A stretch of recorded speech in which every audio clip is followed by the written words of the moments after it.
Friday the 13th, Halloween, Saw. What do these franchises have in common? Sequels. They all have lots of sequels. And while I enjoy many of the sequels in those particular franchises, I feel there's a lot of movies out there, specifically horror movies, that never got sequels. And that's what we're going to discuss on this video. Stay tuned.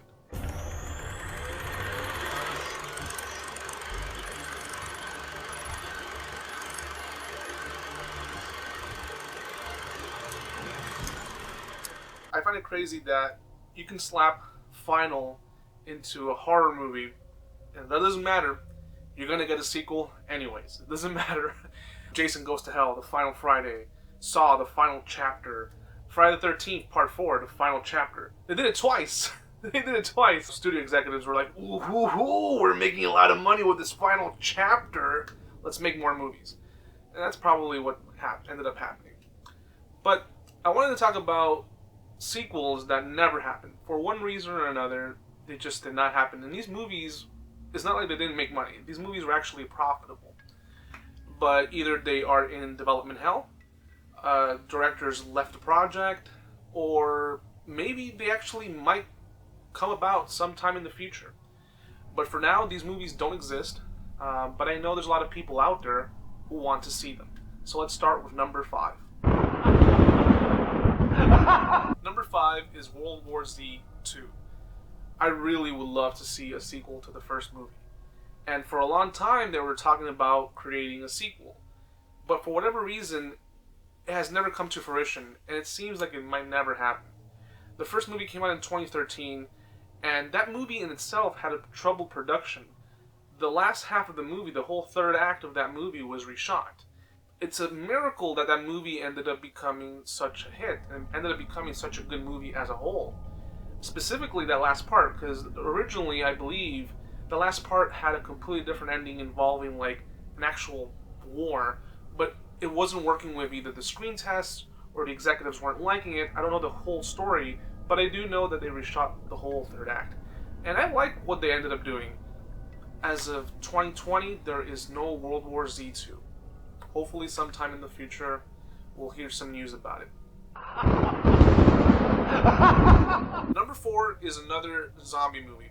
Well, many people will argue the word zombie because these are about infected people. And that it's 28 months later. The first two movies, 28 Days Later and 28 Weeks Later, are some of the best horror movies in the infected, I don't know how to call these, because I call them zombies. You know, I know they're not zombies because they're not dead, but they do attack the living, and they attack people who are not infected. So, and the fact that zombies run, just like in World War Z, I forgot to mention that, in World War Z, one of the most effective things about that particular movie was that the zombies ran. And I know, me being out of shape, I would be the first person down. So, with 28 Days Later and 20 Weeks Later, when these two movies came out, I was so in awe with how well these two movies were made. And the first movie came out in 2002, and the second one came out several years later in 2007, and it's one of the most impressive sequels I've ever seen. Because in my opinion, I would go as far as saying that 28 Weeks Later is even better than 28 Days Later, with a few exceptions of some scenes that don't make much sense.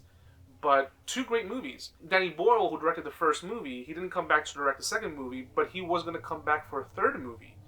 And we heard news about it, I think in 2009, that he was going to come back. And then years just started passing by, and it just never came to fruition. And I read an article that this movie just might never happen. I mean, I'll be okay with the fact that there's no part 3, but that ending of part 2, where you see the infected attacking Paris, you know, I wanted to see what was going to happen. You know, and eventually what would happen in the rest of the world if it got to the US. But it just never happened. I would love to see the sequel. So, yeah, number 4 is 28 months later. Number 3 is Krampus 2. And no, I'm not talking about those sequels that you see at Walmart. There's Krampus 2, Krampus Origins. No, none of those. I'm talking about an official sequel to the movie called Krampus. The movie Krampus, when it came out, it got mixed reviews. I actually saw this movie not that long ago. I saw it last year for the first time, and I thought it was so good. And I thought, me being very, very naive and misinformed, that there actually was a sequel. And when I found out, it's just one of those direct-to-video sequels that has nothing to do with the original Krampus movie. Krampus 2 just never came to be. And I would love to see a sequel to this movie, especially with the ending. I'm not going to ruin it, but the ending of this movie, I was like, boy, there's so much more to tell in this story. And that's the thing with a lot of sequels to horror movies. I always feel like the ones that are successful, like the Halloween movies, Leprechaun, Wishmaster, Hellraiser, most of the time there's not much more else to tell, and it feels forced. Whereas the ones that I'm mentioning now, and a couple of other ones that never got sequels, I feel there was a door left open to tell another story, but it just never happened. And that's the case with Krampus. It's a shame because if you watch this movie, a lot of the stuff in the film is done practical. With the exception of a few things here and there, like certain characters are CGI, but the actual Krampus creature is an animatronic, like a practical effect. And I thought that was great for a modern movie, for a modern horror movie, because most modern horror movies now, like A Quiet Place, Bird Box, while I like those movies, a lot of the stuff they do is CGI. And a lot of the excuses that I see, and I'm getting a little bit off topic here, is that if you make it too practical, it's going to look too 80s. I heard this once when they talked about the prequel to The Thing. The prequel to The Thing originally had practical effects, and they replaced all of it with CGI, which I thought, ended up hurting the movie more. Could have been a great movie had they not done that. But anyway, that was number 3. So let's go on to number 2.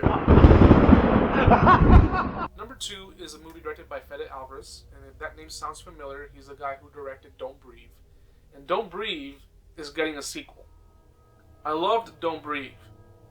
I loved it so much that I thought it didn't need a sequel.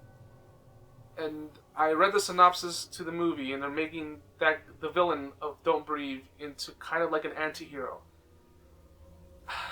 I don't know, maybe it will be good, but I don't think Fede Alvarez is returning for that sequel.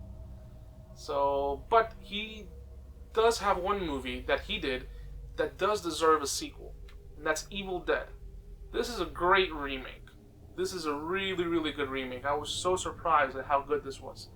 Very gory, practical effects, just good fun, and actually scary. And it didn't get a sequel. And it had favorable reviews, and it actually made money. But a sequel didn't happen, and it's funny because I don't see any petitions or anything, people speaking about it. Like, as a whole, the movie tells a story from beginning to end. And it's one of those remakes that's very different from the original. And I commend that when they make a remake that is not telling the same thing beat for beat. Because if you're telling a story beat for beat as the original, then for that I'll just watch the original. A perfect example is the Gus Van Sant remake of Psycho. That movie is exactly the same thing as the original, only difference is that it sucks. I'd rather watch the original. But yeah, Evil Dead 2, I don't think it's ever going to happen, but I can dream. And what is number 1? Number 1 is a movie that many people probably have forgotten about, that it exists. And I remember when this movie came out of nowhere, and I read the title in the movie theater, I was like, because I was actually going to watch a different movie, and it was sold out, and I was like, Cabin in the Woods. What's that all about? So I bought a ticket. I came out so surprised at how good it was. This movie actually freaked me out, and it had everything a horror fan could want. Everything that you've seen in other horror movies, twisted in a way where it was funny, scary, witty. It just was everything a horror fan could ever want. And it never got a sequel.